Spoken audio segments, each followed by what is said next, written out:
പരിശുദ്ധ പരമ ദിവ്യകാരുണ്യ ഈശോയ്ക്ക് എന്നേരവും ആരാധനയും സ്തുതിയും പുകഴ്ചയും ഉണ്ടായിരിക്കട്ടെ.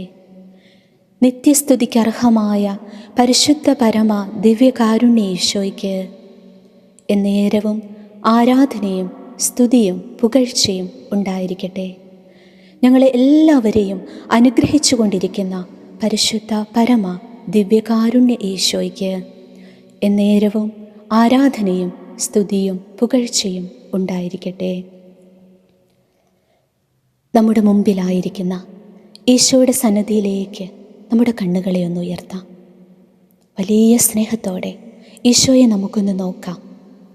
നിയമാവർത്തന പുസ്തകം 4:7 ഇങ്ങനെയാ: നാം വിളിച്ചപേക്ഷിക്കുമ്പോഴൊക്കെ നമ്മുടെ ദൈവമായ കർത്താവ് നമുക്ക് സമീപസ്ഥനായിരിക്കുന്നത് പോലെ ദൈവം ഇത്ര അടുത്തുണ്ട്.